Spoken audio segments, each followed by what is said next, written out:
నంద్యాల జిల్లా ఆళ్లగడ్డ ఎంపీడీఓ కార్యాలయంలో నిర్వహించిన గ్రీవెన్స్ కార్యక్రమంలో ఎమ్మెల్యే భూమా అఖిలప్రియ పాల్గొన్నారు. ఈ కార్యక్రమంలో ఆళ్లగడ్డ మండల ప్రజల నుంచి 150కి పైగా అర్జీలు స్వీకరించారు.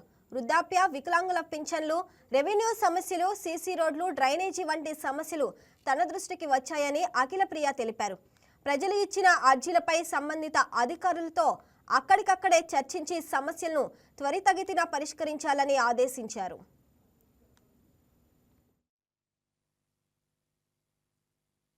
ఈరోజు శుక్రవారము మన ఆళ్లగడ్డ మండలం ఈరోజు గ్రీవెన్స్ పెట్టడం జరిగింది. మరి ఈ గ్రీవెన్స్కి గ్రామాలలో నుంచి ప్రజలు వాళ్ళ సమస్యలు చెప్పుకోవడానికి ఒక అవకాశము ఈరోజు కల్పించడము, అదేవిధంగా దానికి తగినట్టుగానే మండలకు సంబంధించిన అధికారులందరూ ఇక్కడ రావడము, సో ఏదైనా సమస్య ఉంటే వెంటనే అధికారుల దృష్టికి తీసుకెళ్ళడము, అవి పనులు జరిగేటట్టు చేయడము, ఇది ఈరోజు కార్యక్రమం. ప్రతి శుక్రవారం చేసే కార్యక్రమం.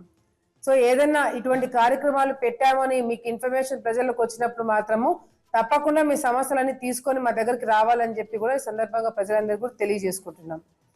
ఈరోజు మన ఆంధ్ర రాష్ట్రంలో ప్రజల సమస్యల మీద దృష్టి పెట్టి ప్రజా సమస్యలను తీర్చడానికి ఏ విధంగా కృషి చేయాలి, ఏ విధంగా పని చేయాలి అనేది ఈరోజు అధికారుల దగ్గర నుంచి ఎమ్మెల్యేలు, మంత్రులు, ఎంపీలు ప్రతి ఒక్కరికి, ఆఖరికి లోకేష్ అన్న గారు, ముఖ్యమంత్రి గారు కూడా ఈరోజు ఈ ప్రజా సమస్యల గురించి ఏదైతే చాలా దృష్టి పెట్టారో, నిజంగా అంటే కింద స్థాయి వాళ్ళకు కూడా ఈ ప్రభుత్వం అయితేనే మనకి పనులు జరుగుతాయి, ఈ ప్రభుత్వంలో అట్లీస్ట్ మాకు సమస్యలు చెప్పుకోవడానికి అవకాశాలు ఇస్తున్నారు, దానికి తగినట్టుగానే ఎమ్మెల్యేలను కలవడానికి అవకాశం వస్తుంది, ముఖ్యమంత్రిని కలవడానికి అవకాశం వస్తుంది, లోకేష్ దగ్గరికి వెళ్ళడానికి అవకాశం వస్తుంది అనే ఒక నమ్మకం ఈరోజు ప్రజల్లోకి ఈ ప్రభుత్వం తీసుకురావడం జరిగింది.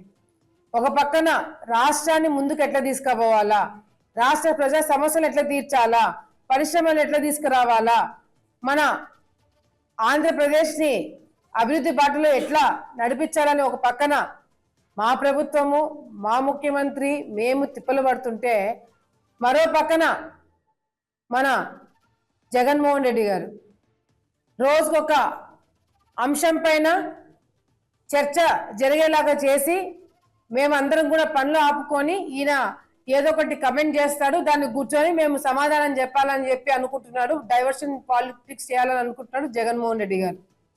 మొన్నటికి మొన్న ఇరిగేషన్, రాయలసీమ లిఫ్ట్ ఇరిగేషన్ గురించి బురద జల్లినారు. దానికి ఒక 2 రోజులు మేము అందరం కూడా దానికి క్లారిటీ ఇవ్వడం జరిగింది. మరి నిన్నటికి నిన్న రాజధాని గురించి ఆయన మాట్లాడడం జరుగుతుంది. నిజంగా అంటే అంటే కోర్టుకు కూడా పోయి రాజధానికి సంబంధించిన దాని మీద కోర్టుకు పోతారంట, అక్కడికి వచ్చే పరిశ్రమలు కానీ అభివృద్ధిని కానీ అడ్డుకుంటారంట.